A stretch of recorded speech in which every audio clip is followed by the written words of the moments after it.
Hi guys! Today tuturuan ko kayo kung paano gumawa ng split screen using Powerdirector.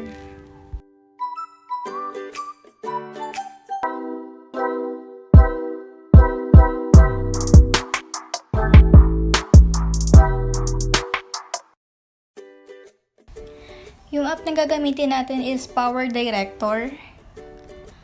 Click natin, punta tayo dun. And then, pagka-click nyo, ganito yung lalabas. Click natin yung new project. Yung size, depende kung landscape o portrait kayo nag-video. Sa akin yung huli yung ginamit ko.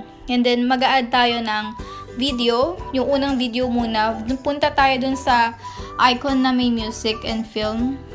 Pili tayo ng video. Halimbawa, ayan. Click the plus para ma-add yung video. Tapos yung pangalawang video is click natin yung icon na layer. Ayan, yung may blue. And then video. Tapos pili tayo kung ano yung video na ilalagay natin dun sa kabilang side. Halimbawa, ayan. Nakapili ako. Kung mapapansin nyo guys, dalawa na yung video na nasa screen. I-edit na lang natin yung size, pagpapantayin natin. And then, yung unang video, click nyo yon and then, makita nyo yung icon na pencil. Click nyo din yun. And then, hanapin natin yung pan and zoom. Yung purpose ng pan and zoom, para ma-adjust natin yung size ng unang video. Yan, pag nandyan na kayo, click nyo yung custom. Yung start and end position, na-adjust natin yan. Yung sa size, bali, ililiitan lang natin, tapos isa-set aside natin para malagyan natin ng video din dun sa kabilang side. Yung start position, okay na. And then yung end position naman, kailangan kung nasan yung yung start position, dun din yung end position. Halimbawa, ayan, okay na. Click nyo yung okay para ma-save. Ayan. Kung mapansin nyo, mas maliit yung pangalawang video. Click nyo yun and then click nyo yung pencil na icon. If ever na gusto nyo i-adjust yung volume, ito, pwede yung lakasan, pwede yung hinaan. Andito pa yung iba na pwedeng i-edit. Pwede ring i-mute kung gusto nyo. Ayan, yung mga pwede pang i-edit. Pero kung halimbawa okay na yung video, wala na kailangang i-edit. Yung size na lang, ayan. Lakihan lang natin yung video.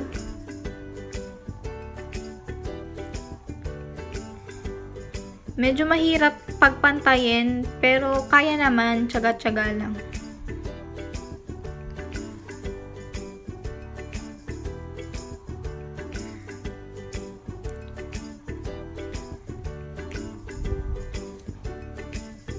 Ayan, halimbawa, ayan, okay na. Play natin.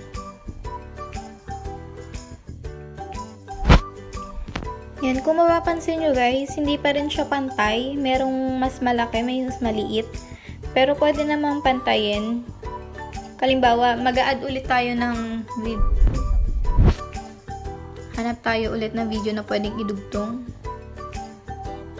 Bali guys, yung video pala nilalagay ko, hindi siya magkakadugtong. Kumbaga, humanap lang ako ng video na pwede para gawing sample. Click natin yung custom. Adjust ulit natin yung size. Liitan, tapos i-set aside para malagyan ulit sa kabila.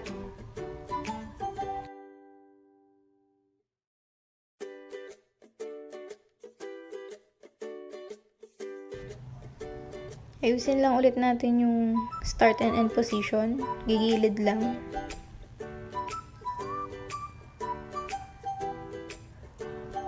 Yan, pag halimbawa okay na, click OK para ma-save. And then, dun naman sa pangalawang video, dun ulit sa layer. Yan, kita nyo, isa pa lang, yung sa kabilang side pa lang yung meron. Yung layer na icon, click nyo yun. Then, add ng panibagong video. Halimbawa, eto, Pili ko yan. Back natin. And then, adjust natin yung size. Malakihan lang.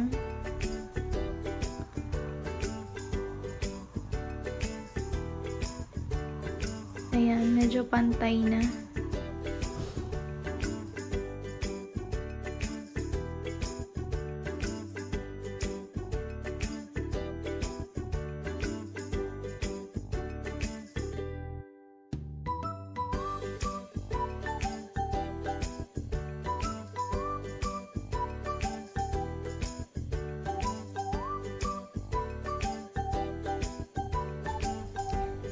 Play natin para makita natin yung kabuuan ng video.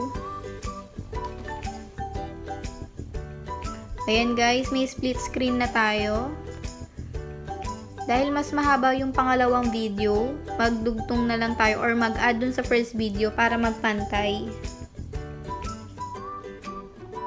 Tapos kung gusto nyo naman nalagyan ng text or ng subtitle, punta kayo dun sa icon na layer and then punta kayo dito sa dulo.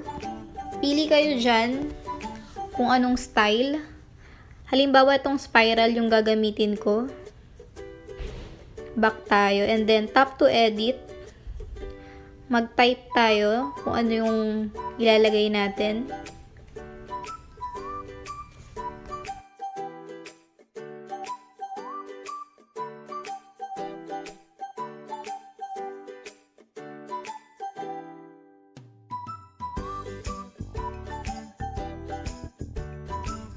Halimbawa, ang ilalagay natin, I would like to make a reservation.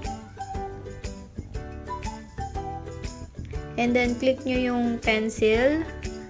Pili tayo ng font. Yung napili ko, Abril Sans. And then, palitan natin yung color.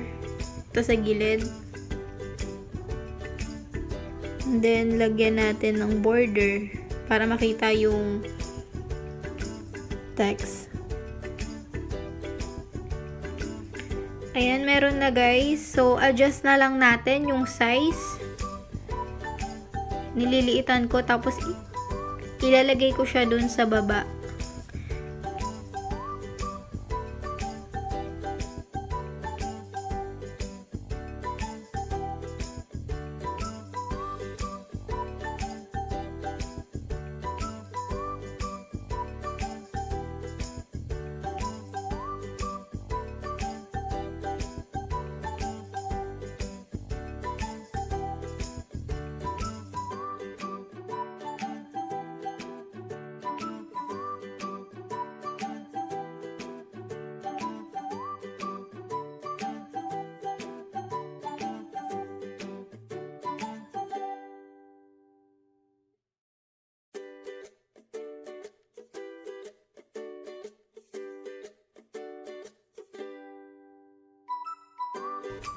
Sana may natutunan kayo sa video na to. Kung bago ka lang sa channel ko, don't forget to subscribe para updated ka sa mga new videos na i-upload ko. Thank you for watching guys!